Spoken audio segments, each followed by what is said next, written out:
I'm not going to lie to you. This one is a little bit challenging, so let's try to do this together as a group.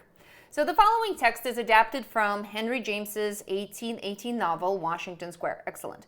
What do we learn about Miss Pennyman? Let me make this thinner. Miss Pennyman, she is a widow, and she lives with her brother. Awesome. Miss Pennyman was a tall, thin, fair, rather faded woman with perfectly amiable disposition. Amiable means friendly. She had a friendly attitude.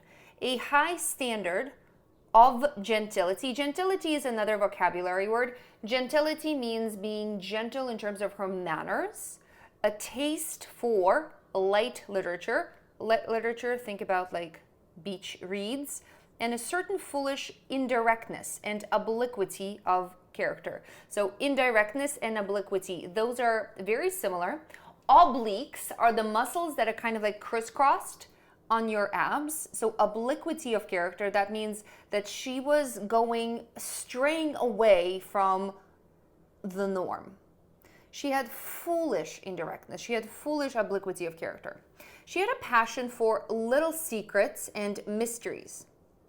And then there's a dash. It's almost as if Henry James tells us, let me tell you more what I mean by she had passion for little secrets and mysteries. Very innocent passion. So this passion was very innocent. Comma for right here means because. Remember that for is a type of a fanboy that demonstrates a cause and effect relationship. Because her secrets had hitherto, by the way, some of you may not know, hitherto means up until this point in time.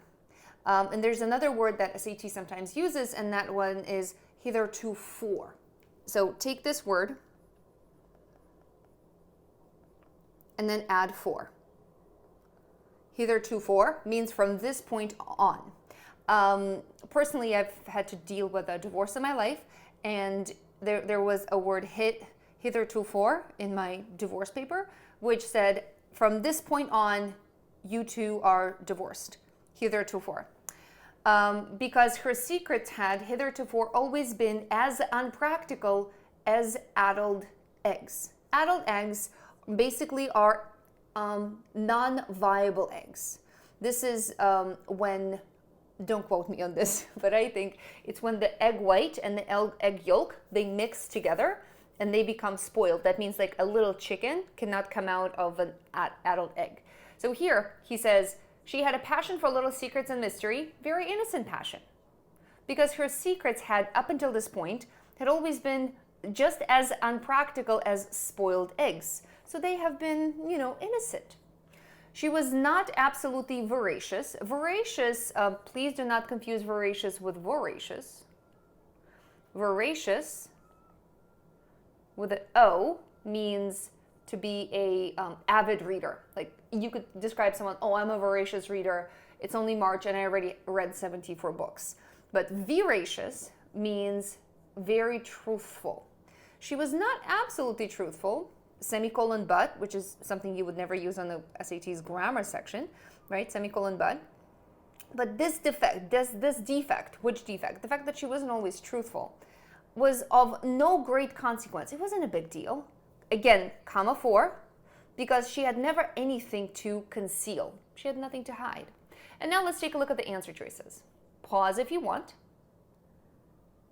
And I think that you can immediately eliminate B, because we don't know whether she was a passionate reader of novels. We know that she had passion for little secrets and mysteries, and then she had a taste for light literature. But we don't know whether she was a passionate reader of novels, and for sure, it's not the main idea. The main idea, whenever we have those words such as main, primary, or central, that means it needs to appear more than once. Because objectively, we have to agree that, hey, this is the main idea here. So absolutely not. It's only mentioned once, and we don't know whether she was passionate. Miss Pennyman is frequently difficult to get along with. We don't know that. This is not even mentioned in the passage. Miss Pennyman is a puzzling and mysterious figure, or Miss Pennyman is romantic and sentimental. Well, what the College Board is doing here is they're using the word mysterious and mysteries right here. which probably makes answer choice A very attractive. But we don't know whether Miss Pennyman was a puzzling or mysterious figure. We know that she had passion for little secrets, for little mysteries, and it was like very innocent. She didn't always tell the truth, but she was very gentle. She liked to be foolish and indirect, but it was always something so innocent it had no great consequence because she had never had anything to hide.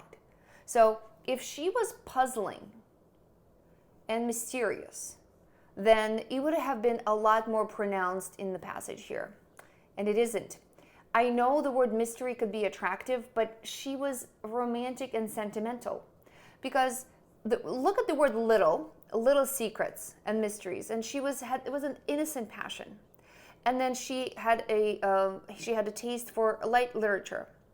And she had this friendly disposition. Someone who has a friendly disposition is not someone who is puzzling. Someone who is gentle in their manners is not someone who is mysterious. And then she had certain foolishness. Foolish indirectness is the same thing as sentimental. And she had an obliquity of character. And all of her little things, they've always been as impractical as adult eggs that make her a romantic. Just because we don't have proof for A makes D the correct answer. I hope this helps. Write down all of the words that you did not know. They will for sure show up on your SAT.